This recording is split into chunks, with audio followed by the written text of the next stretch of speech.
The phone call that changed my life.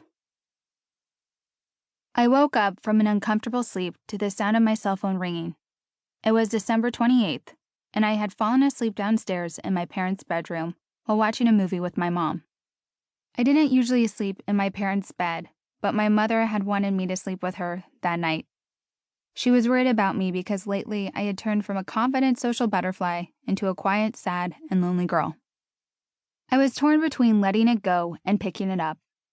I couldn't tell if my mom was asleep, and I didn't want her listening on my call. But I knew there must be some drama going on for anyone to be calling me in the middle of the night these days.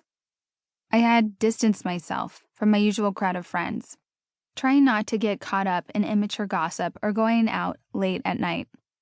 I was 17 and 7 months pregnant. I was going to be on TV soon. I wanted to change my life and get on a better path, for both my baby and myself. The ringing stopped, and I saw the missed call was from Carrie, one of the few people I could still call a true friend.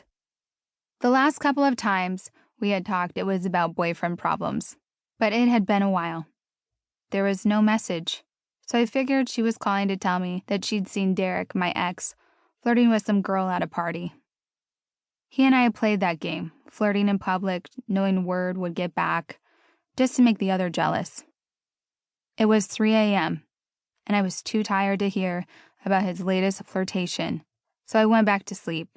But the next morning I woke up. Curiosity got the better of me, and I had to know why Carrie had been calling me in the middle of the night. I missed Derek, and I wanted to talk to him, even if it was just to hear that he was hooking up with some girl to make me jealous. We were already officially broken up when I found out I was pregnant. He had tried to call me when word got out about my pregnancy, but I was determined to keep my distance until after the baby was born. I needed a break from the drama and time to figure out what it meant now that we had a baby on the way. The distance was meant to show him how serious I was and how serious I needed him to be. My mom was already upstairs cooking breakfast in the kitchen, so I hauled my big belly out of bed and called Carrie back. She picked up on the first ring. She didn't say hello. She just said, "Derek died in a car wreck last night."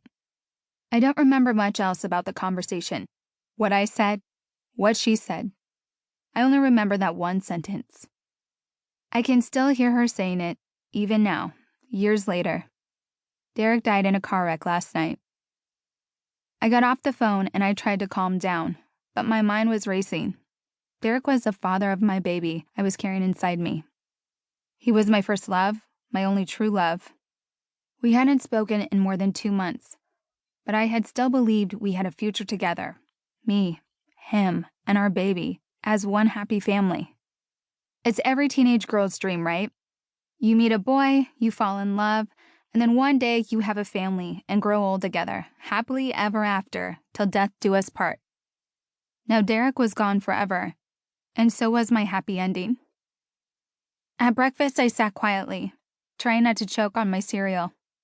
It must have been obvious that something was wrong, because my mom brought up my phone ringing in the middle of the night. She asked if it was one of Derek's friends trying to get a hold of me. She knew that his friends were sending me messages on the computer, which I kept ignoring. "Is Derek trying to start more issues?" my mom asked. She didn't wait for me to answer and just launched into her usual string of derogatory comments about him. She hated Derek. She was furious that I was pregnant with his baby and wanted him to stay out of my life. Usually, I just ignored what my mom had to say about Derek, but this morning, of all mornings, I couldn't take it. I yelled, "He's dead!" and ran upstairs to my room. After that, my parents barely said another word about Derek. I know that they read the same news stories and watched the same TV reports that I did. Yet they acted like he had never existed. We had been caught sneaking around too many times, and they thought he was a bad influence on me. I felt like they were relieved that he was out of the picture, forever. Their hatred of him seemed to make them blind to my grief. The few times I tried to talk to them, they dismissed the subject.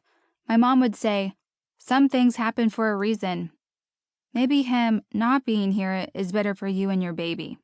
Or my dad would chime in, "Yeah, you never know. You could have been in the car with Derek and then you both would have been killed.